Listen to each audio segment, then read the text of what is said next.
नमस्कार प्यारे विद्यार्थियों। आज हम इस चैप्टर का लास्ट वाला पॉइंट आज पढ़ने जा रहे हैं, जो कि है टेम्परेचर डिपेंडेंस ऑफ रेजिस्टिविटी। मैंने क्या कहा, आज हम इस टॉपिक का लास्ट वाला पार्ट पढ़ने जा रहे हैं, वो है टेम्परेचर डिपेंडेंस ऑफ रेजिस्टिविटी। मतलब किसी भी मटेरियल की जो रेजिस्टिविटी है वो टेम्परेचर पे कैसे डिपेंड करती है। ओके, इसको हम पढ़ेंगे। कल हमने देखा कि जो रेजिस्टेंसेस है वो कितने तरह के हो सकते हैं। वायर बाउंड रेजिस्टर्स होते हैं, कुछ कार्बन रेजिस्टर्स होते हैं, ठीक है। और हमने कल ये भी देखा कि मटेरियल्स किस तरह से हम डिवाइड कर सकते हैं, मतलब कि कंडक्टर्स या इंसुलेटर्स, और बीच वाला जो होता है वो क्या होता है, सेमीकंडक्टर्स। ओके, तो आज हम इससे थोड़ा सा आगे जाके ये पढ़ने वाले हैं कि मटेरियल्स की जो रेजिस्टिविटी है वो टेम्परेचर पे कैसे डिपेंड करती है, और टेम्परेचर के बढ़ने से कौन से मटेरियल्स की रेजिस्टिविटी बढ़ती है और कौन से मटेरियल्स की रेजिस्टिविटी घटती है। या फिर हम ऐसा भी देख सकते हैं कि टेम्परेचर का कितना रोल होता है रेजिस्टिविटी के बढ़ने या फिर घटने में। ओके, अच्छा, तो रेजिस्टिविटी को टेम्परेचर के साथ जोड़ने से पहले थोड़ा समझते हैं उसको और फील करते हैं रेजिस्टिविटी और कंडक्टिविटी को। मैंने क्या कहा, रेजिस्टिविटी का टेम्परेचर के साथ में क्या रिलेशन है, इस बात को पढ़ने से पहले हम थोड़ा सा फील करते हैं कि रेजिस्टिविटी क्या होती है, और उसके साथ साथ हम ये भी देखेंगे कि कंडक्टिविटी क्या होती है। देखो, हमने एक रिलेशन शायद पिछले किसी लेक्चर में देखा होगा। कौन सा देखा है हमने, सिग्मा। क्या है सिग्मा? ये सिग्मा है कंडक्टिविटी। सिग्मा क्या है, कंडक्टिविटी। सिग्मा है कंडक्टिविटी, ठीक है, सिग्मा है कंडक्टिविटी। और ये जो रो है ना, इसे कहते हैं हम रेजिस्टिविटी। क्या कहते हैं इसको, रेजिस्टिविटी। ओके, ये जो रो है इसका नाम है रेजिस्टिविटी। क्या नाम है इसका, रेजिस्टिविटी, ठीक है। और ये दोनों चीजें मतलब इस तरह से जुड़ी है, हमको पता है। देखिए, रो जो है ये इनवर्सली प्रोपोर्शनल टू सिग्मा है, या फिर तुम इसको ऐसे भी लिख सकते हो, sigma is inversely proportional to what, rho. ये दोनों चीजें एक दूसरे को इनवर्सली प्रोपोर्शनल है। क्या है, इनवर्सली प्रोपोर्शनल। अच्छा, अब इनके मतलब समझने बहुत जरूरी है। ऐसा नहीं कि बस हमने देखा कि ये रो क्या है, रेजिस्टिविटी है, और सिग्मा क्या है, कंडक्टिविटी। हाँ, ये तो हमको पहले से पता है, ये हमने देखा भी है पहले, ठीक है। हाँ, बट हमें ये भी पता था पहले से कि रो यानी कि रेजिस्टिविटी ये कंडक्टिविटी को कैसा है, इनवर्सली प्रोपोर्शनल। ओके, हमको ये भी पता है।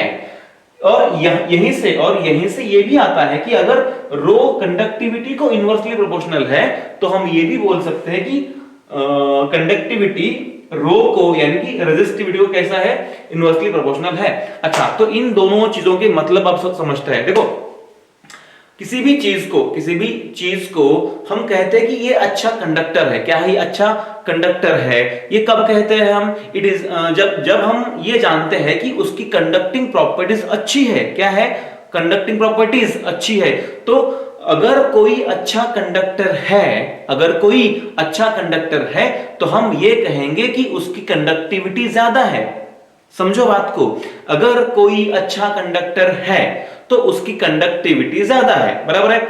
मतलब उसका सिग्मा क्या, सिग्मा यानी कि कंडक्टिविटी ज्यादा है। अच्छा, अगर कोई अच्छा कंडक्टर है, उसकी कंडक्टिविटी ज्यादा है, तो इसका दूसरा मतलब यह है कि उसका रेजिस्टेंस कम है। क्या कम है, उसका रेजिस्टेंस कम है। और इसका ही दूसरा मतलब यह है कि उसकी रेजिस्टिविटी कम है। क्या है, रेजिस्टिविटी कम। समझ में आया? तो अगर कोई अच्छा कंडक्टर है तो उसकी कंडक्टिविटी ज्यादा है। कंडक्टिविटी ज्यादा है मतलब उसका सिग्मा यानी कि कंडक्टिविटी ज्यादा है। इसका ही दूसरा मतलब यह है कि उसका रेजिस्टेंस कम है, यानी कि उसकी रेजिस्टिविटी क्या है, कम। ओके, और इससे हम दूसरा एक ये निकाल सकते हैं कि अगर किसी मटेरियल की रेजिस्टिविटी ज्यादा है, यानी कि उसका रेजिस्टेंस ज्यादा है, और अगर रेजिस्टेंस ज्यादा है तो भैया वो उतना अच्छा कंडक्टर नहीं है। इसका मतलब उसकी कंडक्टिविटी कम है।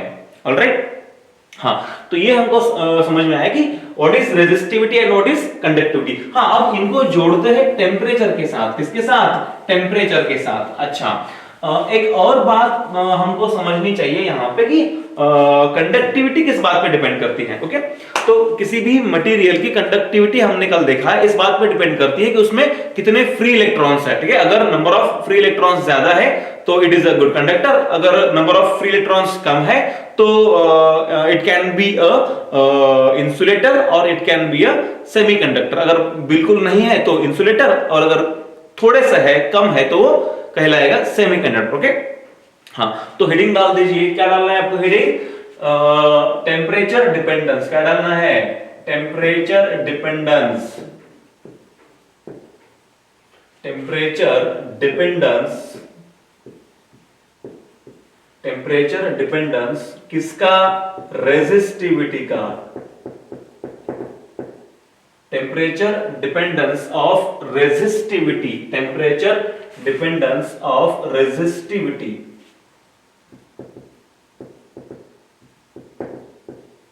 Temperature dependence of resistivity. Alright, डाल दिया हेडिंग। अब देखो, एक्सपेरिमेंटली ये ऑब्जर्व किया गया है कि किसी भी मटेरियल की रेजिस्टिविटी ये टेम्परेचर पे डिपेंड होती है। ठीक है, अब बहुत ज्यादा बहुत कम ये मटेरियल पे डिपेंड करता है, बट हाँ, हर किसी भी मटेरियल की रेजिस्टिविटी टेम्परेचर पे डिपेंड होती है। ऑलराइट, हाँ, तो हम ये तुम मतलब ये जो चीजें हैं आप लिख सकते हो ओरली, मैं बोल रहा हूं, लिख दो। It is observed that resistivity of materials depend on temperature. लिख दिया? अच्छा, अब सुनो, मेरे पास एक फॉर्मूला है। क्या है फॉर्मूला? है resistivity rho. Resistivity rho is equal to m divide by n e square tau. m divide by n square tau. ये फॉर्मूला हमने कहां पढ़ा है? ये फॉर्मूला हमने पढ़ा है हमारे उस पॉइंट में, कहां पे? जहां पे हमने पढ़ा था ड्रिफ्ट वेलोसिटी और मोबिलिटी उस टाइम पे। ठीक है, हाँ, तो ये rho is equal to what? m divide by n square tau. इसके सारे जो टर्म्स है उनको हम समझते हैं। देखो, रो क्या है? रेजिस्टिविटी, वो हमने अभी देखा, हमको पहले से पता है। m is the mass of electron. m is mass of electron. तुम लिख सकते हो, मैं बोलने वाला नहीं हूं। ठीक है, या फिर मैं यहां पे लिखने वाला नहीं हूं। m क्या है? Mass of electron. n क्या है? n है number of free electrons per unit volume. इसका मतलब हमने वहां पे समझा है। एक बार फिर से यहां पे लिखता हूं, देखो, ये जो n है, ये n क्या है? ये है n मतलब number of free electrons. Number of free electrons per unit volume मतलब 1 मीटर क्यूब में कितने फ्री इलेक्ट्रॉन्स होते हैं, इसका मतलब क्या है? n। फिर ये E है इलेक्ट्रॉन का चार्ज, जो कि होता है मतलब हम बोलते हैं ना कि 1 इलेक्ट्रॉन का चार्ज कितना है हमको पता है। ऑलराइट, ठीक है, हाँ। फिर ये टाउ क्या है? ये टाउ है रिलैक्सेशन टाइम। क्या है ये? Relaxation time. मुझको m पता है, मास ऑफ इलेक्ट्रॉन, मुझे चार्ज ऑन इलेक्ट्रॉन पता है। ठीक है, इट इज वेल नोन। हाँ, n मतलब number of free electrons per unit volume. ये टाउ है ना, ये टाउ है रिलैक्सेशन टाइम। ये क्या है? या फिर हम बोल सकते हैं कि average time interval between two collisions. ठीक है, देखो, ये क्या है? ये है एवरेज टाइम इंटरवल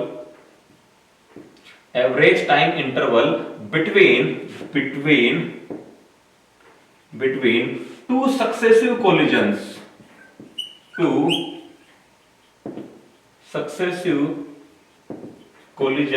और इसी को कहा जाता है रिलैक्सेशन टाइम। क्या कहा जाता है इसको? रिलैक्सेशन टाइम और रिलैक्सेशन टाइम। देखो, what is tau? It is average time interval between two successive collisions of an electron. ठीक है, या फिर इसको कहा जाएगा रिलैक्सेशन टाइम। अच्छा, तो फिर हमें ये बात तो समझ में आई कि अगर मास ऑफ इलेक्ट्रॉन कांस्टेंट है, वो बदलने वाला नहीं है, E मतलब चार्ज ऑन इलेक्ट्रॉन, वो भी क्या है? कांस्टेंट है। अच्छा, तो बात आगे कहां पे रुकी है कि रो मतलब रेजिस्टिविटी डिपेंड करने वाली है इस n मतलब number of free electrons present in the conductor या फिर प्रेजेंट इन द मटेरियल, और टाउ मतलब relaxation time of that material, मतलब उस मटेरियल का रिलैक्सेशन टाइम ऑफ इलेक्ट्रॉन्स क्या है, ये इस बात पे डिपेंड करने वाला है। बराबर है? अच्छा, तो फिर यहां से मैं एक चीज लिख सकता हूं। क्या लिख सकता हूं? देखो, यहां से मैं लिख सकता हूं दो चीजें कांस्टेंट है, मास और ये क्या है? मास और नंबर ऑफ सॉरी मास और ये चार्ज ऑफ इलेक्ट्रॉन, ये तो कांस्टेंट है। तो मैं बोल सकता हूं रो मतलब resistivity is inversely proportional to n मतलब number of free electrons per unit volume. ये आएगा पहला हमारा एक कंक्लूजन इस इक्वेशन से, ठीक है। दूसरा क्या है, दूसरा ये है कि रो इज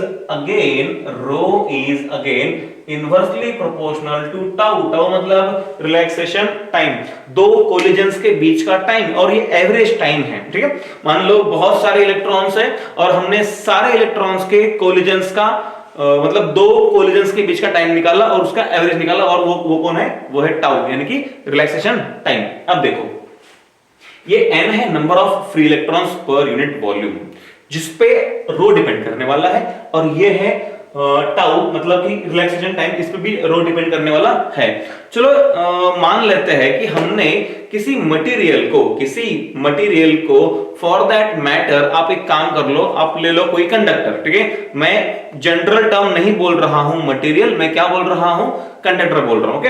हाँ, तो चलो मान लो कि हमने कोई कंडक्टर लिया और उसका हमने टेम्परेचर बढ़ाया। क्या किया हमने, उसका टेम्परेचर बढ़ाया। अब जैसे टेम्परेचर बढ़ता है तो क्या होता है, टेम्परेचर के बढ़ने से जो अंदर के फ्री इलेक्ट्रॉन्स है उनकी जो एवरेज स्पीड है वो क्या होती है, वो बढ़ती है। अगर उनकी एवरेज स्पीड बढ़ेगी तो नंबर ऑफ कोलिजन्स जो है वो भी क्या होंगे, बढ़ेंगे। देखो मैं क्या बोल रहा हूं बात, ठीक है। टेम्परेचर के बढ़ने से फ्री इलेक्ट्रॉन्स की एवरेज स्पीड बढ़ी, बात मानते हो, बढ़ी, ओके। हाँ, अगर उसकी एवरेज स्पीड बढ़ती है तो उसके कोलिजन्स की जो फ्रीक्वेंसी है, नंबर ऑफ कोलिजन्स पर सेकेंड, ठीक है, ये भी बढ़ेगा स्पीड के बढ़ने से, ओके। हाँ, और अगर नंबर ऑफ कोलिजन्स पर सेकेंड बढ़ेंगे मतलब उसकी फ्रीक्वेंसी ऑफ कोलिजन बढ़ेगी तो उसका जो रिलैक्सेशन टाइम है कौन सा, ये टाउ घटेगा। देखो दो कोलिजन्स के बीच का टाइम, ठीक है, ये डिपेंड करने वाला था फ्रीक्वेंसी पे, किसके, कोलिजन्स के फ्रीक्वेंसी पे। हमने टेम्परेचर बढ़ाया, उसके बढ़ने से उसकी स्पीड बढ़ी, और स्पीड के बढ़ने से क्या हुआ, स्पीड के बढ़ने से कोलिजन्स की फ्रीक्वेंसी बढ़ी। कोलिजन्स की फ्रीक्वेंसी बढ़ी और इसलिए क्या हुआ, दो कोलिजन्स के बीच का टाइम इंटरवल क्या हुआ, घटा, यानी कि कौन घटा, टाउ घटा, ठीक है। अब देखो मतलब अब अगर टाउ घटा है, देखो हमें पता है कि रो और टाउ में ये रिलेशन है।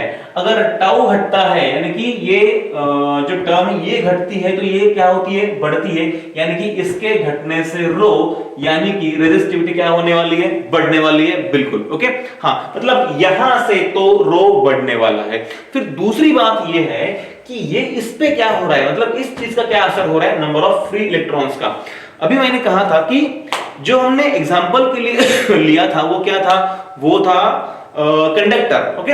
वैसे मैं जनरल बात नहीं कर रहा था, मैं बात कर रहा था किसकी, कंडक्टर्स की, ठीक है।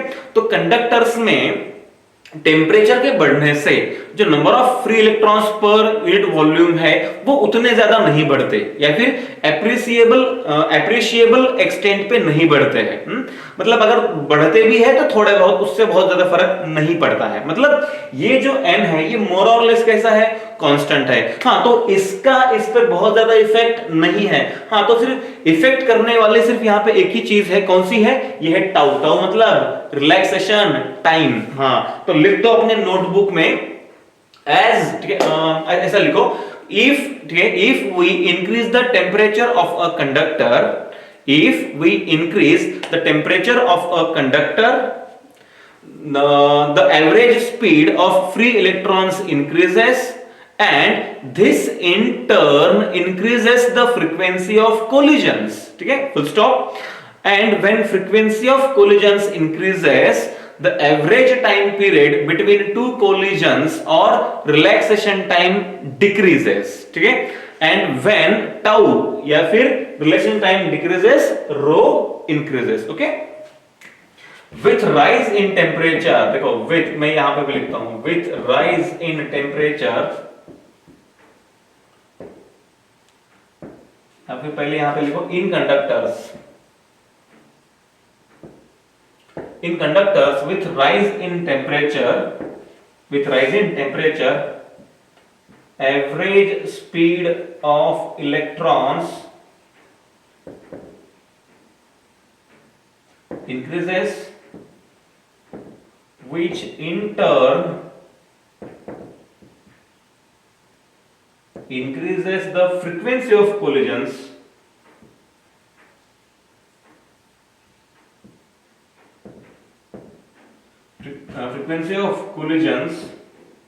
of electrons with positive ions. Actually हम इसको बोल सकते हैं फिक्स्ड पॉजिटिव आयंस. कौन से ions? Fixed positive ions with fixed positive ions. ठीक है. और इससे क्या होगा? इससे रिलैक्सेशन टाइम घटेगा. This will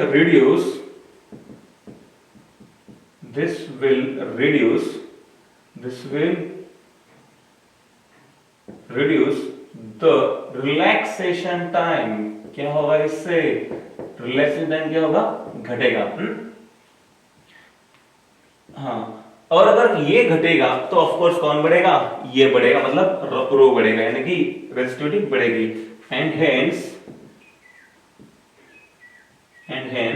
resistivity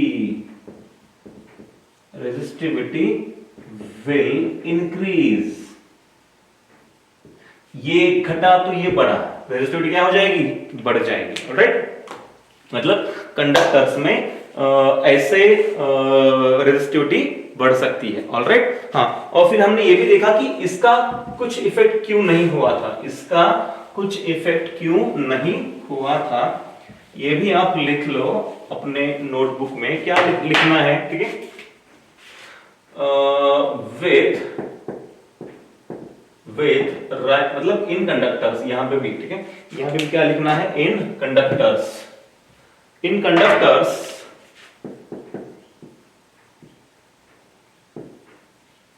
metallic. कौन से? हाँ, इन मेटालिक कंडक्टर्स. ठीक है. With rise in temperature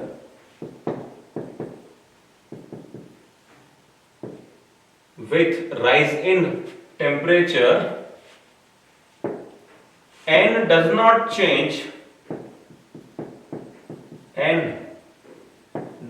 change to an appreciable extent.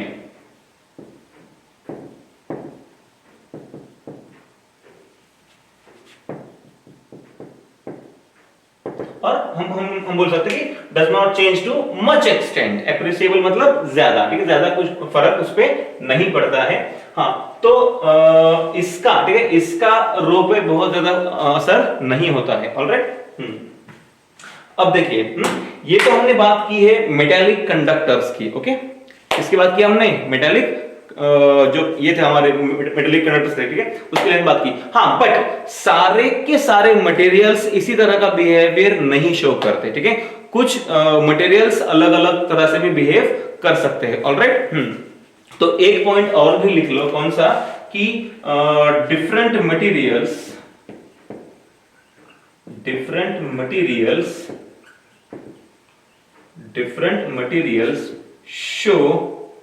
show different behavior. या फिर ऐसे बोलो, show different resistivity changes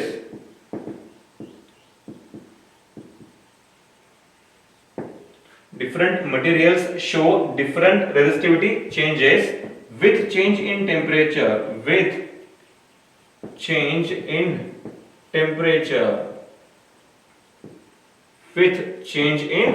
temperature. Alright. तो एग्जाम्पल के तौर पर, एग्जाम्पल के लिए हम कुछ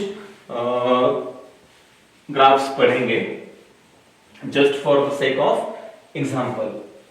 देखो, मैंने अभी क्या कहा कि देखो यहां क्या कहा मैंने अभी? Different materials show different resistivity changes with change in temperature. मतलब टेम्परेचर के बढ़ने से सारे मटेरियल्स एक ही तरह से रेजिस्टिविटी चेंज नहीं करते. उनके जो पैटर्न्स है वो अलग अलग हो सकते हैं. चलो मान लेते हैं पहले कॉपर. ठीक है. किसके लिए? कॉपर के लिए. देखो, for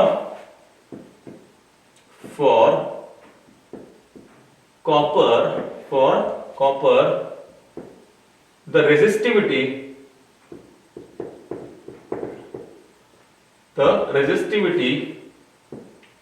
as a function of temperature, as a function of temperature can be shown as below, देखो ये ऐसे हम ग्राफ निकाल सकते हैं किसका, कॉपर के रेजिस्टिविटी का, किसके साथ, टेम्परेचर के साथ। देखो ये है कॉपर का ग्राफ, ये क्या है, कॉपर का ग्राफ। ये देखो यहां पे मैं क्या लिख रहा हूं, यहां पे है टेम्परेचर जो कि होगा केल्विन में, किसमें होगा, केल्विन में, और यहां पे होगा रो होगा, यहां पे क्या होगा, रो, और जिसका जो ऑर्डर है, जिसका रो का जो ऑर्डर है वो ऑर्डर है, मैं बोलता हूं देखो 10⁻⁸ ओहम मीटर। मतलब मैंने यहां पे जो सारे रो की वैल्यूज लिखी है उनके साथ मल्टीप्लायर कौन है, 10⁻⁸ ओहम मीटर। ऑलराइट, मतलब मान लीजिए मैंने यहाँ पे लिख दिया 0.2, क्या लिख दिया मैंने यहाँ पे 0.2, तो असलियत में यहाँ पे 0.2 के साथ में कौन है, एक मल्टीप्लायर है, कौन, 10⁻⁸। मतलब ये जो पॉइंट है इसकी वैल्यू कितनी है, एग्जैक्टली 0.2 इंटू 10⁻⁻ कितनी है, -8। देखो फिर यहाँ पे मैं लिख सकता हूँ 0.4, क्या है ये 0.4, असलियत में ये क्या है फिर 0.4 इंटू 10⁻⁸ ओहम मीटर। ऑलराइट, और फिर मैं यहाँ पे लिखता हूँ टेम्परेचर, चलो मान लो ये 50 है, ये कितना है 50 यानी कि 50, ये कितना है, ये है 50, ये 100 और ये है मान लीजिए 150, कितना है ये 150। तो ये जो ग्राफ है ना ये किसके लिए है, ये कॉपर के लिए, किसके लिए, ये कॉपर के लिए। तो कॉपर का जो ग्राफ है रेजिस्टिविटी वर्सेस टेम्परेचर, मतलब टेम्परेचर के चेंजेस के साथ इसकी रेजिस्टिविटी कैसे चेंज होती है, इसका ग्राफ है ये। और ये ग्राफ लगभग या फिर कुछ ऐसा होता है, देखिए ये ग्राफ कुछ ऐसा होता है, ये रहा, ठीक है, ये है किसका ग्राफ है, ये है कॉपर के रेजिस्टिविटी का ग्राफ विथ टेम्परेचर। समझ में आया? हाँ, अब सारे ग्राफ ऐसे नहीं होंगे, ये कॉपर का ग्राफ है, वैसे ही मैं तुमको इसका ग्राफ निकाल सकता हूं, किसका, नाइक्रोम का। ये है कॉपर का, अब ये एक देखो नाइक्रोम का ग्राफ देखो, फॉर नाइक्रोम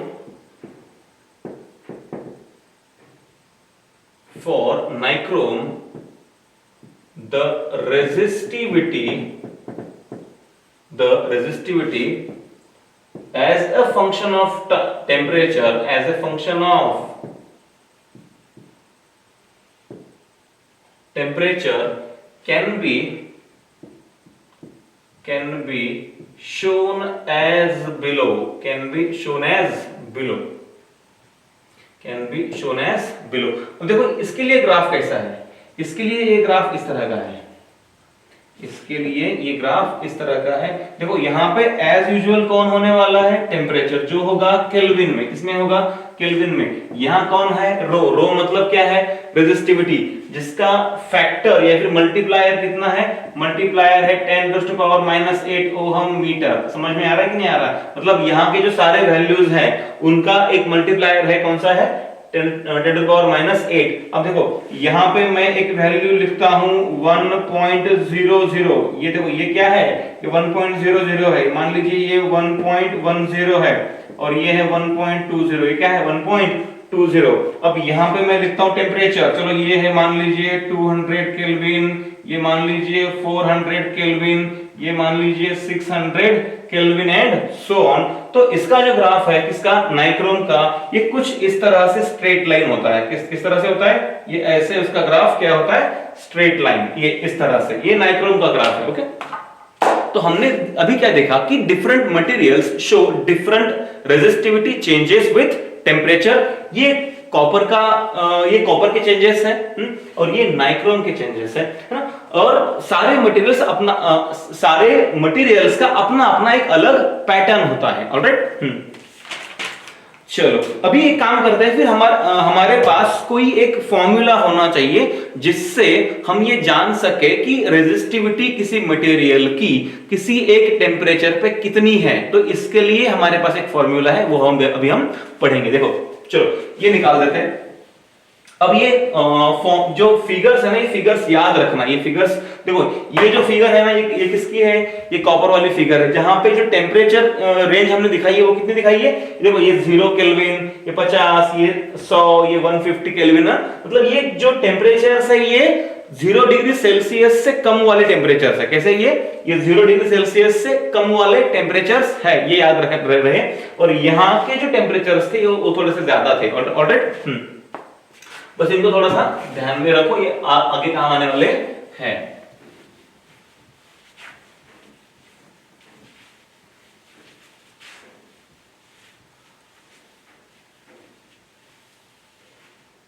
देखो अब एक फॉर्मूला हम लिख देते हैं। देखो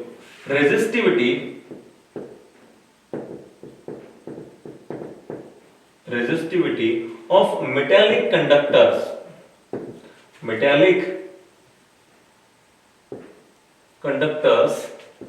at any time, sorry, at any temperature T,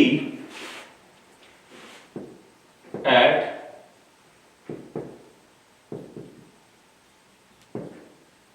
any temperature T is given by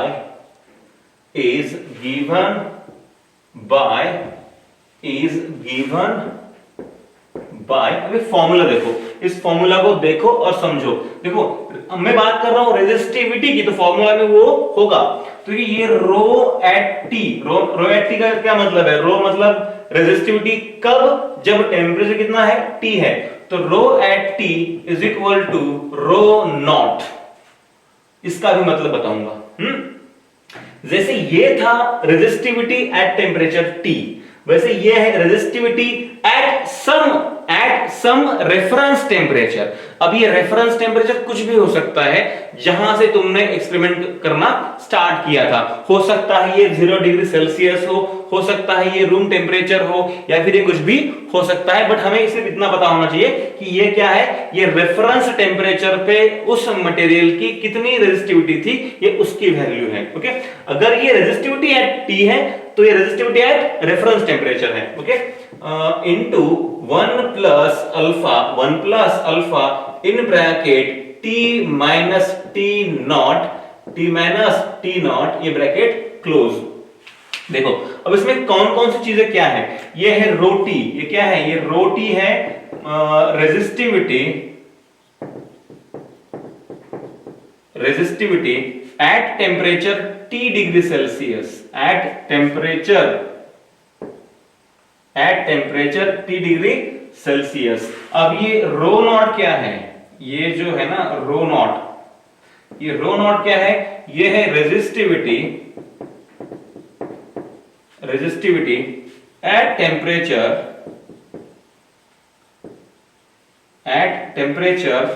T nought degree Celsius. T nought मतलब क्या है? Reference at. यहां पे एक काम करते हैं, थोड़ा चेंज करते हैं। चेंज मतलब इसको थोड़ा सा ढंग से लिखते हैं। रेजिस्टिविटी एट रेफरेंस टेम्परेचर, ये ऐसा वैसा कोई भी टेम्परेचर नहीं है। Reference temperature T nought degree Celsius. Okay, हाँ, फिर इसमें आगे कौन है? ये अल्फा है। इस अल्फा को कहते हैं कोएफिशिएंट ऑफ रेजिस्टिविटी। क्या कहते हैं? Coefficient of resistivity. ये अल्फा है कोएफिशिएंट ऑफ रेजिस्टिविटी, मतलब ये कोई फैक्टर है, नंबर है। ये क्या है? एक नंबर, यूनिटलेस क्वांटिटी है, नंबर है कोई तो भी है। Coefficient of resistivity. बाद में T क्या है? ये वो टेम्परेचर है जहां पे हमको क्या चाहिए? रेजिस्टिविटी चाहिए, मतलब या फिर इस टेम्परेचर की रेजिस्टिविटी हमको फाइंड करनी है। ओके, देखो ये T है गिवन टेम्परेचर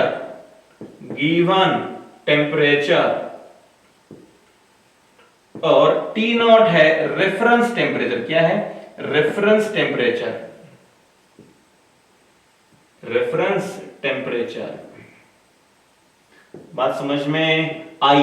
क्या ये फॉर्मूला हमको समझ में आया? ओके, ये तुम्हारा फॉर्मूला है और इस फॉर्मूला में ये सारी चीजें हैं जो इस फॉर्मूला को मतलब यूज करने के लिए हमको लगने वाली है। ऑलराइट, तो अब एक काम करते हैं, इस फॉर्मूला को जरा ढंग से लिखते हैं और इस फॉर्मूला को समझते हैं और फील करते हैं। देखो कैसे फील करना है इसको, हाँ, थोड़ा सा trial and error method use करके कि क्या होता है मतलब इस फॉर्मूला में। देखो इस फॉर्मूला को फील करोगे तो ज्यादा अच्छे से इसको समझ पाओगे। सोचो, अब मैं एक बार फिर से लिखता हूं इसको कि रोटी, क्या है ये? Rho t, rho t is equal to rho not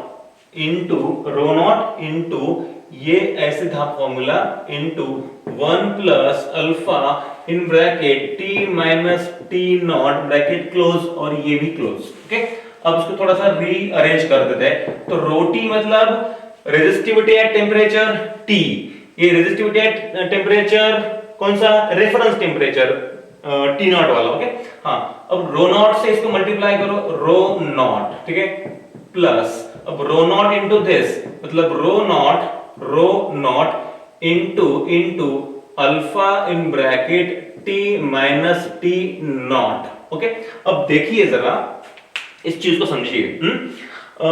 मतलब जो नया टेम्परेचर आएगा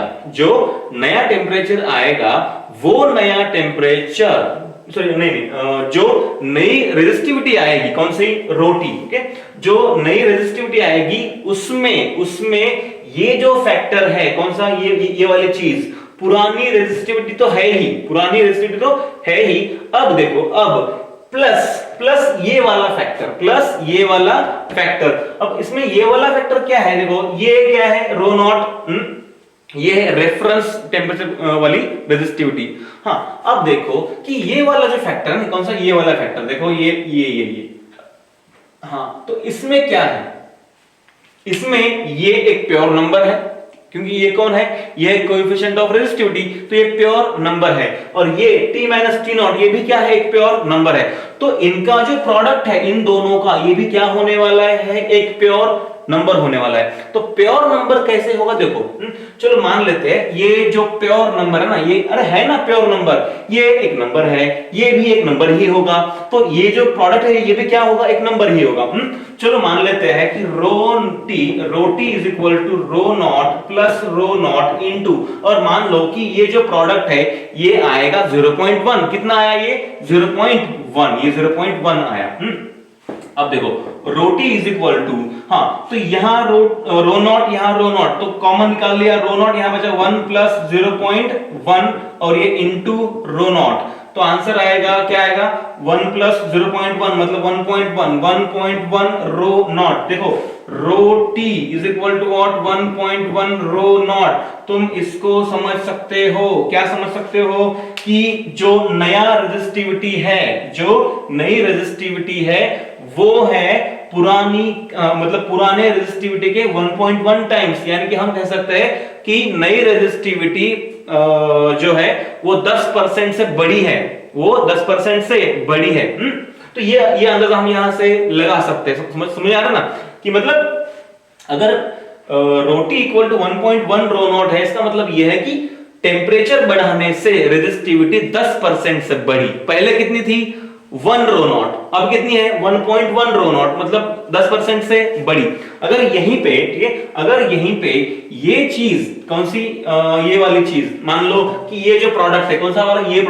ये प्रोडक्ट अगर माइनस आता, कितना आता? माइनस, ठीक है, माइनस 0.1 आता, तो आंसर कैसे बदलता? देखो, तो आंसर ऐसे बदलता, तो माइनस ये ऐसे आ गया, तो फिर ये बन जाता 0.9 रो नॉट और यहां पे आ जाता 0.9 रो नॉट। अब देखो पहले कितनी थी रेजिस्टिविटी? रो नॉट, अब कितनी बन रही है? मतलब टी पे कितनी बन रही है? 0.9 रो नॉट, मतलब यहां 10% से घटी है। यहां 10% से घटी। अच्छा, मतलब टेम्परेचर के बदलने से ये फैक्टर बदलेगा, बराबर है? ये फैक्टर बदलेगा और इस फैक्टर के बदलने से जो नया रेजिस्टिविटी है वो कम या ज्यादा हो सकती है। ये बात समझ में आई? अच्छा, तो मुझे एक बात तो बिल्कुल पक्का समझ में आएगी भैया, ये जो रोटी है ये इस वैल्यू पे डिपेंड है, इस वैल्यू पे डिपेंड है, बराबर है। और यहां पे ठीक है, यहां पे ये जो अल्फा है ना, ये अल्फा कभी पॉजिटिव हो सकता है, कभी 0 हो सकता है, या फिर कभी निगेटिव भी हो सकता है। मतलब अगर ये वैल्यू पॉजिटिव होगी, कौन सी वाली, ये अल्फा अगर पॉजिटिव होगा तो नया रेजिस्टिविटी पहले वाले से ज्यादा होगा, और अगर ये अल्फा नेगेटिव होगा तो नई रेजिस्टिविटी पहले वाले से कम होगी। बस नई मतलब एक नए मतलब टेम्परेचर पे जितनी आई है वो क्या होगी, नई वाली रेजिस्टिविटी। ओके, अब देखो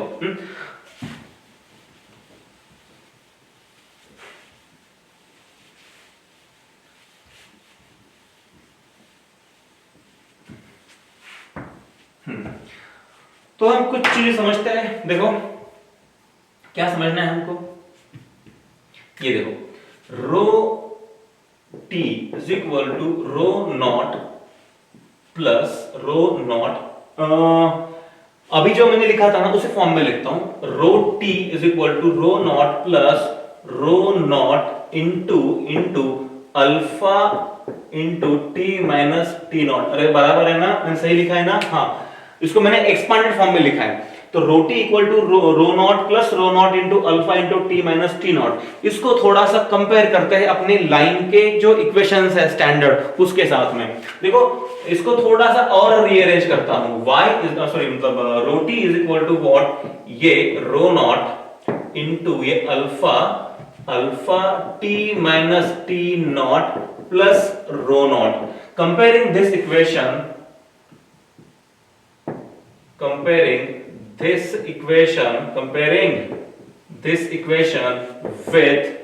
with y is equal to mx plus c।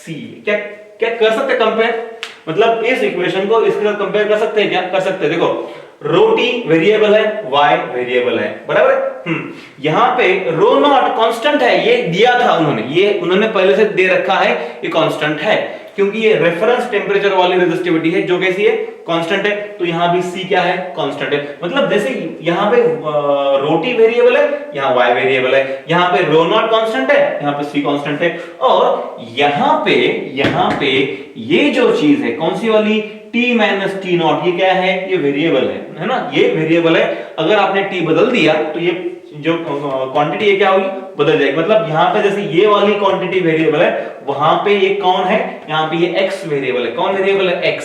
यहाँ पे रो नॉट अल्फा भी कांस्टेंट है, मतलब m की तरह काम कर रहा है। यहाँ पे क्या कर रहा है, वो m की तरह काम कर रहा है, फिर हम बोलते हैं स्लोप की तरह काम कर रहा है। ओके, हाँ, तो इसको अगर हम यहां कंपेयर कर देंगे तो हमें ये बात तो समझ में आती है कि ये क्या है, ये लाइन का इक्वेशन, ये क्या है, लाइन का इक्वेशन है। तो comparing this equation with y equal to mx plus c, we can say that इसको हम बोलेंगे इक्वेशन नंबर 1। क्या बोलेंगे इसको, इक्वेशन नंबर 1। ये है equation number 1। Alright, we can say that the equation या फिर हम बोल सकते हैं, हाँ, the equation 1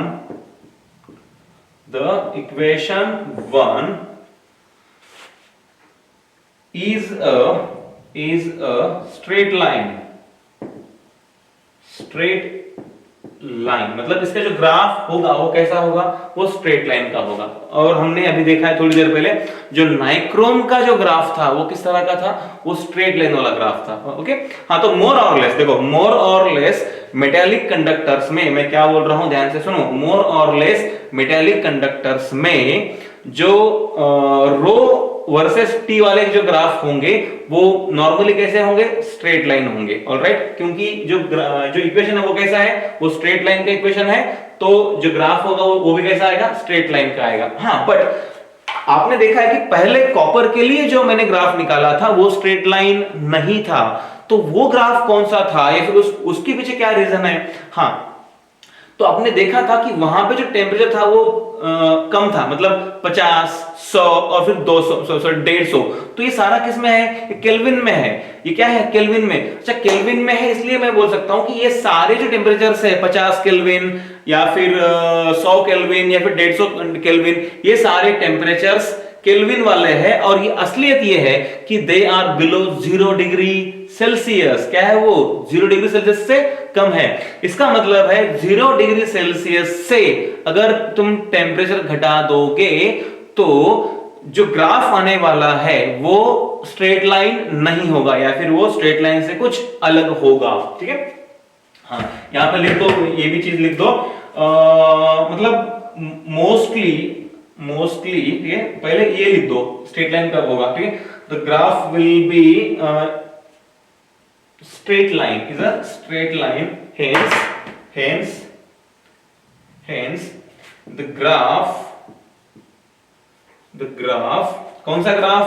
row versus T is a straight line, in most of the cases,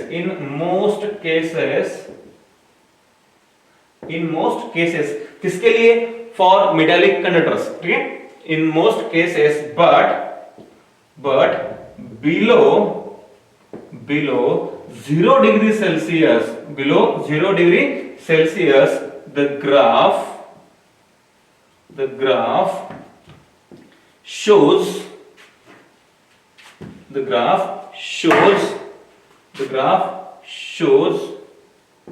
variation,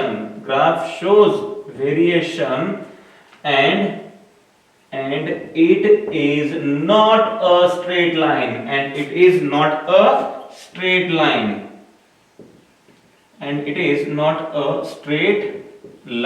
तो इसका जो एग्जांपल है पहले वाले का, स्ट्रेट लाइन वाले का एग्जांपल, वो कौन सा है? नाइक्रोम का।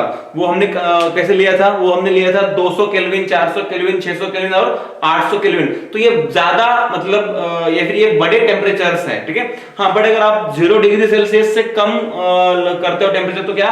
तो ग्राफ का अपना जो नेचर है वो क्या हो जाएगा? चेंज हो जाएगा और वो स्ट्रेट लाइन नहीं रहेगा। देखो, but below 0 degree Celsius the graph shows variation and it is not a straight line. बात समझ में आई? अब देखो, अब कुछ छोटी चीजें पढ़ते हैं, छोटी पर मोटी बातें। देखो, मेटालिक कंडक्टर्स के लिए, किसके लिए? मेटालिक जो ये है, क्या है? Metallic conductors. ठीक है, तो उसका जो अल्फा है वो पॉजिटिव होता है। क्या होता है? पॉजिटिव। देखिए मैं लिखता हूं, ठीक है, alpha is positive for metals या फिर मेटालिक कंडक्टर्स, या फिर क्या बोल सकते हैं? Metallic conductors. ऐसा क्यों? क्योंकि मेटालिक कंडक्टर्स में टी के बढ़ने के साथ साथ जो रेजिस्टिविटी है वो भी क्या होती है? वो भी बढ़ती है। इसलिए अल्फा क्या है? पॉजिटिव। ठीक है, अल्फा, ठीक है, अल्फा इज नेगेटिव। क्या है? Alpha is negative for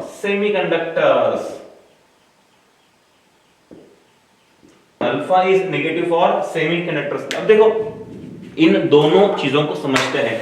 alpha is positive for metallic conductors. क्यों पॉजिटिव है? क्योंकि टेम्परेचर के बढ़ने से मेटल्स की रेजिस्टिविटी बढ़ती है। ठीक है, और उसके बढ़ने से जो नया रेजिस्टिविटी आएगा वो पहले से ज्यादा होगा। इसलिए हम क्या कहते हैं कि alpha is positive for metallic conductors. ठीक है, अब हम बात करते हैं सेमी कंडक्टर्स की। ओके, इसमें क्या होता है? अगर आप मतलब टी बढ़ाते हो, ठीक है, तो टी के बढ़ने के साथ क्या होता है कि नंबर ऑफ टी के बढ़ने से क्या होता है? नंबर ऑफ फ्री इलेक्ट्रॉन्स बढ़ते हैं, और नंबर ऑफ फ्री इलेक्ट्रॉन्स के बढ़ने से जो तुमने मटेरियल लिया था, क्या लिया था आपने? सेमीकंडक्टर लिया था, बराबर है, तो उसकी कंडक्टिविटी बढ़ती है और कंडक्टिविटी बढ़ने से रेजिस्टिविटी क्या होती है, घटती है। इसका मतलब इसका जो रो है वो कैसा है, नेगेटिव है। तो रो नहीं सॉरी अल्फा, तो alpha is negative for semiconductors, okay. और उसका जो ग्राफ आएगा किसका, फॉर सेमीकंडक्टर्स, तो वो ग्राफ कुछ इस तरह से होगा। देखिए ये मैं ग्राफ निकाल रहा हूं किसका, फॉर सेमीकंडक्टर्स। देखो यहाँ पे कौन है, टेम्परेचर किसमें है, एक केल्विन में है। यहाँ पे कौन है, रो मतलब रेजिस्टिविटी। और हमें पता है कि सेमीकंडक्टर्स में टी के बढ़ने के साथ साथ रो क्या होता है, घटता है। इसका मतलब किसी एक हायर वैल्यू से स्टार्ट होके ये रो टी के बढ़ने के साथ साथ क्या हो जाएगा, घटता जाएगा। देखो ये इस ग्राफ को देखो, यहाँ पे टी बढ़ रहा है बट रो क्या हो रहा है, घट रहा है। टी बढ़ रहा है पर रो घट रहा है, समझ में आया? हाँ, और इसलिए हम बोलते हैं कि alpha is negative for semiconductors. बात समझ में आई? ठीक है। और हम क्या, हाँ अभी यहाँ पे हमको सिर्फ एक आखिरी फॉर्मूला पढ़ना है और उसके बाद ये टॉपिक क्या हो जाएगा, खत्म हो जाएगा। तो लास्ट वाला जो फॉर्मूला है वो है रेजिस्टेंस। क्या है, resistance at any temperature T. Resistance at any temperature T. वैसे वो उतना डिफिकल्ट तो है नहीं बट फिर भी हम इसको पढ़ लेंगे। देखो रेजिस्टेंस ऑफ मेटालिक कंडक्टर्स, देखो resistance of metallic conductors eight temperature T। देखो क्या क्या करना है हमको यहाँ पे, सुनो, हमने ये देखा था कि रो नॉट क्या, सॉरी रो टी, हाँ rho T equal to what, rho naught, rho T नहीं रो टी अलग अलग पढ़ना है, ठीक है। हाँ मतलब हर जगह खाने की बात नहीं करनी है। Rho T equal to what, rho naught in bracket 1 plus alpha in bracket T minus क्या है ये टी नॉट, ठीक है। ऑलराइट, देखो यहां पे ये है रेजिस्टिविटी एट टेम्परेचर T और ये है resistivity eight reference temperature T not, ठीक है। हाँ अब देखो क्या करता हूं मैं, दोनों को मल्टीप्लाई करता हूं, दोनों साइड को मल्टीप्लाई करता हूं L बाय A से। देखो L बाय A, मान लीजिए हमारे पास जो कंडक्टर है उसकी लेंथ मान लीजिए L है, कितनी है ये लेंथ, कितनी है L, उसका एरिया ऑफ क्रॉस सेक्शन कितना है A। तो L बाय A से दोनों साइड में मल्टीप्लाई कर देते हैं। देखो तो रो T into L upon A is equal to rho naught into L upon A। बाकी सब as it is, जो जैसे पहले था वैसे, alpha A T minus what T not. बात समझ में आई? तो इधर देखो, बट ये क्या बना, रो L बाय A, और ये क्या है, ये है रेजिस्टेंस। हमको पता है, क्या पता है हमको, R इक्वल टू, हमने ये बहुत पहले पढ़ रखा है, R equal to what, rho L by A। तो रो L बाय A मतलब क्या है, रेजिस्टेंस, ओके। तो इसको मैं लिख सकता हूं resistance at temperature T is equal to resistance at temperature reference temperature मतलब R naught in bracket 1 plus alpha, और अब इसको तुम T माइनस टी नॉट लिखो, T माइनस टी नॉट लिखो, या फिर सिंपली डेल्टा T लिखो, one and the same thing हो सकती है, इसमें कोई भी नई बात नहीं है। देखो ये जो चीज है ना, ये है टेम्परेचर डिफरेंस, ओके। तुम इसको डेल्टा T लिखो या फिर T माइनस टी नॉट लिखो, उसमें हमें कोई बड़ी बात नहीं है, ओके। हाँ, तो जिस तरह का फॉर्मूला रेजिस्टिविटी के लिए था बिल्कुल उसी तरह का कार्बन कॉपी किसके लिए है, रेजिस्टेंस के लिए है। मतलब दोनों का मतलब भी सेम है और दोनों का फॉर्मूला भी कैसा है, सिमिलर है। बात समझ में आई? ओके। हाँ तो बच्चों इस तरह से हमने ये जो टॉपिक था करंट इलेक्ट्रिसिटी, ये हमने पूरी तरह से खत्म कर दिया है।